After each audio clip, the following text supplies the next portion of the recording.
राज रास्तार दलित संगठन अस्तरंग अंचलर 23 दलित परिवार पिपिलीरू नवीन निवास अभिमुखे यात्रा करी न्याय दाबी करिसेंती। जातीय दलित संगठन पक्षरु न्याय दाबी करी राज रास्तार चली चली विक्षोभ प्रदर्शन करुछंती शताधिक पुरुष और महिला। अस्तरंग आलसाई पंचायत बारंग अंचलर 23 दलित परिवार लोक माने न्याय दाबी रे चली चली नवीन निवास अभिमुखे यात्रा करुछंती। विशेषकर राज्य सरकार पक्षरु एई दलित परिवार मानकु चाष करबा पई प्रति परिवार को 1 एकर जमी जोगाई दिया जायतिबा बेले एही चाष जमी रे चाष करी एमाने सेमानक परिवार रो भरण पोषण करथिले। मात्र उक्त अंचल रे थिबा किछि खळ प्रकृतिर लोक माने सेमानक चाष जमीरु धान काटी नेबा सह माटी ताडी नेउचंती। एनै बारंबार अभियोग कले मध्य प्रशासनिक स्तर रे एमानकु कोनोसी सहायता मिलि पार नै। पुलिस कोनोसी कार्यानुष्ठान ग्रहण न करुवा बेले हाईकोर्ट निर्देश को मध्य खातिर करुनथबा अभियोग आनिछंती एही दलित लोके। तेबे प्रशासनिक निष्क्रियता जोगु खळ प्रकृतिर लोकमानक अत्याचार दिनकु दिन बढ़ी चलीछि बोली अभियोग करिसेंती एही दलित परिवार। सेपटे दलित लोकमानक सपक्ष रे राज्य दलित संघ नेतृत्व माने बाहरी एही दलित लोकमानकु सरकार तदंत करी न्याय प्रदान करंतु बोली दाबी करी सेमानक सहित नवीन निवास अभिमुखे यात्रा करतुवा बेले पिपिली उत्तरा छकरे पुलिस एमानकु अटक रखिथिला। कमिशनरेट पुलिस और पिपिली पुलिस एही आंदोलनकारी सहित आलोचना करी एमानक अभियोग मुख्यमंत्री दृष्टि आकर्षण करिवो बोली प्रतिश्रुति देबा परे आंदोलनरु ओहरिथिले एही दलित लोके। सेपटे पुलिस उपरे भरोसा करी आंदोलन स्थगित रखिछु। आसंता 5 दिन मध्यरे एहार समाधान नहले आंदोलन तीव्रतर कराजिबा सहित आसंता 2024 साधारण निर्वाचन रे भोट वर्जन कराजिबो बोली चेतावनी दैछंती।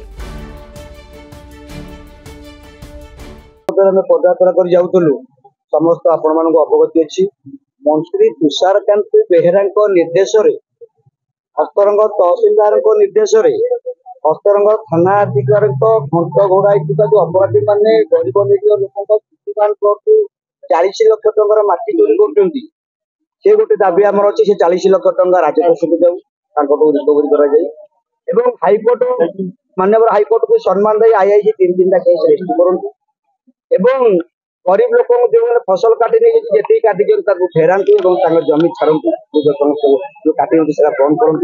यही जो 3टी प्रतिवाद आम आज नवीन निवास जाऊलु मझे पिपिली एसडीपीओ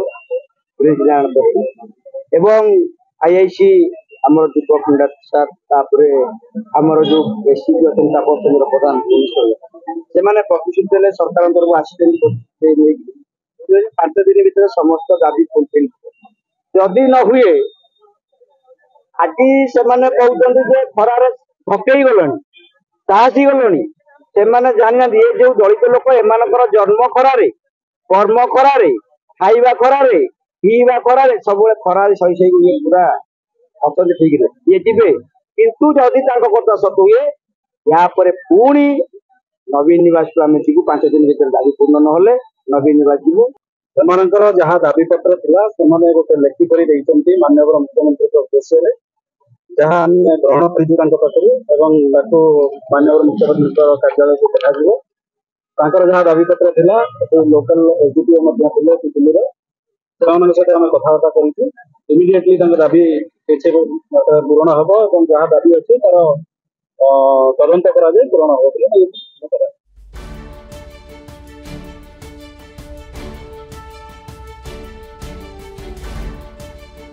पुरीरू निगमानंद शर्मा रिपोर्ट संस्था टीवी।